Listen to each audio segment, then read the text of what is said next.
10 milyong piso, kapalit ng pagpapakasal mo sa apo ko. Isang matandang babae na puno ng alahas ang dahan-daang tumingin sa akin at nagsalita. Nanlaki ang mga mata ko sa aking narinig. Hindi ko maintindihan. Nakita ko lang ang job opening sa dyaryo kaya pumunta ako rito para mag-apply bilang katulong. Anong pangalan mo? Nagulat ako sa malakas niyang boses. Ashley. Ashley de los Santos. Nanginginig kong sagot. Nag-a-apply po ako bilang katulong, ma'am. Baka po nagkakamali kayo ng kausap. Tumaas ang kanyang kilay bago ako tiningnan mula ulo hanggang paa, at pagkatapos ay lumitaw ang makahulugang ngiti sa kanyang mga labi. Ikaw nga, Ashley, kailangan mo ng pera ngayon, hindi ba?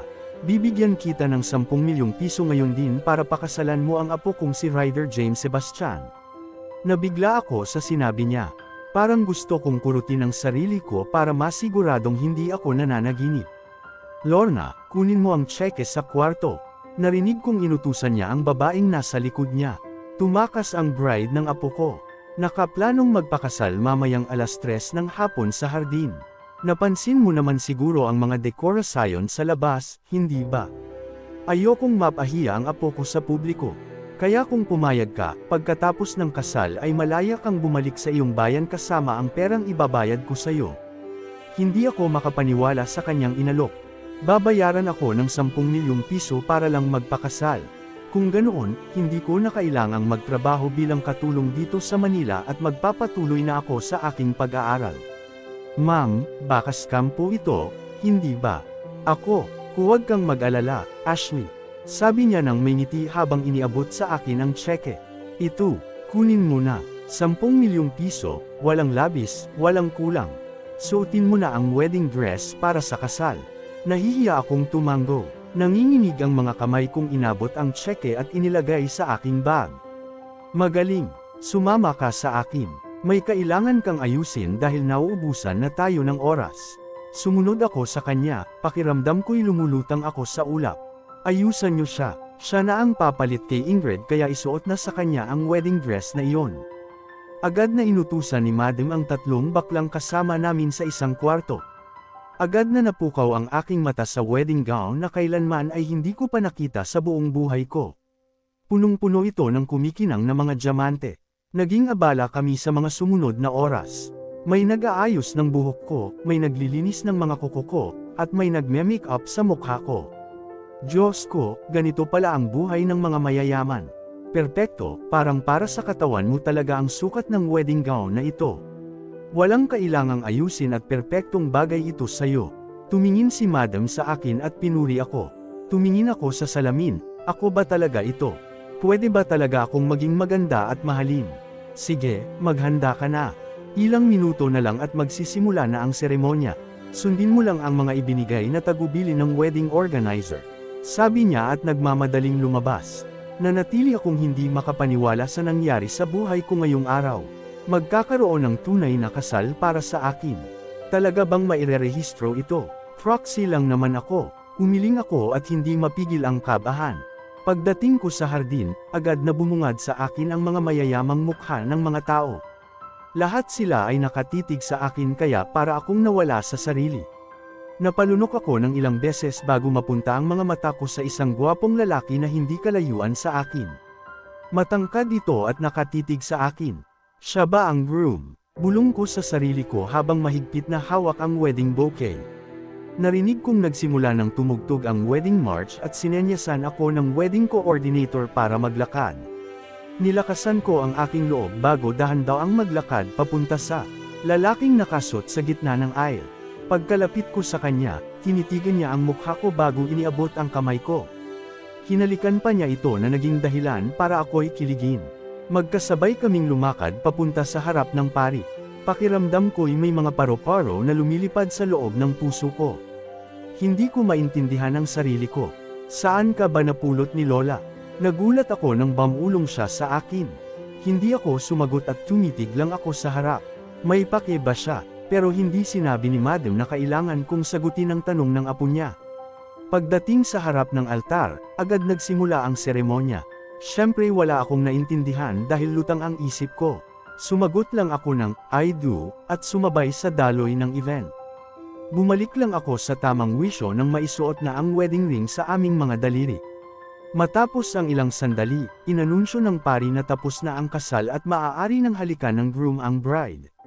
Ano, halik agad. Napalunok ako ng ilang beses habang dahan daw ang itinaas ng groom ang belo na nakatikip sa mukha ko.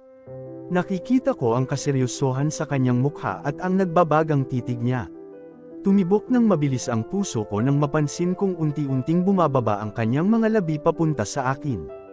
Diyos ko, ito ang first kiss ko.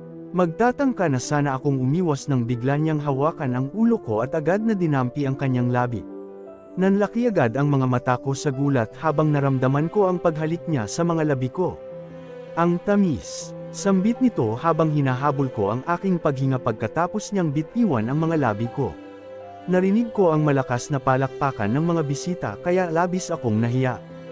Hindi ko alam kung iiyak ba ako o ano. Hindi naman ito kasama sa kontrata. Pwede mo ba akong bitawan muna? Gusto kong umiyak. Nakiusap ako sa kanya. Kailangan kong gumawa ng palusot dito. Ayokong masira ang dignidad ko rito at ang pagkabirhen ko ay para lang sa totoong mapapangasawa ko. Ayos lang ba na umalis ka ng mag-isa? Tanong niya sa akin at agad akong tumanggo. Buti na lang at nadatnan ko si Lorna, ang assistant ni Madam, kaya agad akong nagtanong ng exit at bumalik sa kwarto. Habang tinatangka kong alisin ang wedding ring ko, halos maiyak ako dahil hindi ko ito matanggal sa daliri ko. Paano ba ito? Baka dahil sa singsing na ito ay maabutin ako ng walang hiyang iyon. Bulong ko sa sarili ko. Umiling ako at nagdesisyong umalis na lang muna dito. Diyos ko, hindi ko matanggap na isang gwapong lalaki ang kukuha ng pinuprotektahan kong pagkabirhen. Napabuntong hininga ako nang sumakay ako sa bus papunta sa terminal.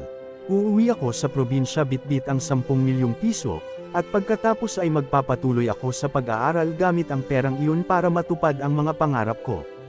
Pero hindi ko alam noong mga panahon na iyon na paglalaroan ako ng tadhana at muli kong makikita ang aking groom. Asterisk. Makalipas ang 5 taon, naka-office attire ako ngayon, naglalakad papunta sa RJ Sebastian Logistics Incorporated. Pagkatapos ng graduation ko sa BS Accountancy, maswerteng natanggap ako sa nangungunang domestic company na ito. Ito ang unang araw ko sa trabaho. Good morning. Bati ko sa staff na nasa opisina. Agad siyang tumingin sa akin at ngumiti. Hi, ikaw ba si Ashley de los Santos? Ang bagong hire. Magiliw niyang tanong at agad akong tumanggo. Ashley, kailangang pirmahan ni Mr. Sebastian ang bonuses ng mga empleyado. Handa na ang mga dokumento at ikaw na ang bahala dito mula ngayon. Sige, aayusin ko po. Nasaan po ang opisina niya? Tanong ko. Dito, sumakay ka sa elevator. Ang opisina ni Mr. Sebastian ay nasa pinakataas na palapag at hindi ka maliligaw dahil stand-alone building ito. Pagkatapos huminto ng elevator, lumabas ako, at agad kong nakita ang isang pintuan na may nakalagay na RJ Sebastian Logistics Incorporated, kaya sigurado akong opisina ito ng CEO. Dahan-dahan akong pumatok sa pintuan pero walang sumagot. Dahan-dahan kong tinulak ang pinto ng opisina na nakakunot ang noo at tumingin-tingin, wala akong tao na nakita. Akmang tatawagan ko na sana si Mr. Sebastian, nang marinig ko ang kakaibang ungol mula sa hindi malaman na direksyon. Agad akong tumingin kung saan ito nanggaling at nagulat ako nang makita kong bukas ang isang banyo. May babaeng sumisigaw habang may lalaking bumabayo sa likuran niya.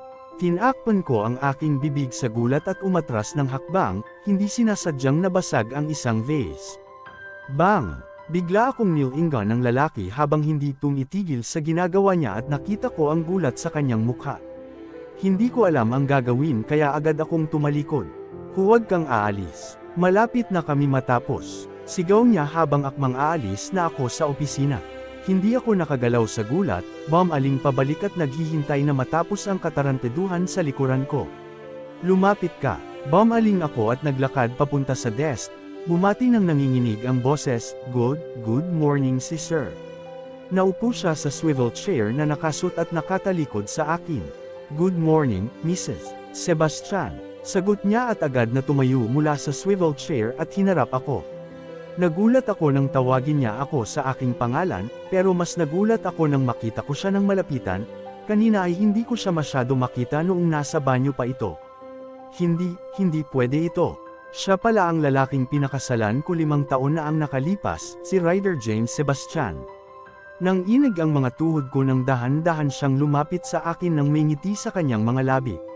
Napalunok ako ng ilang beses nang tumigil siya sa harapan ko at tumitig sa aking mukha. Sa wakas, nagkita na rin tayong muli, asawa ko. Sagot niya.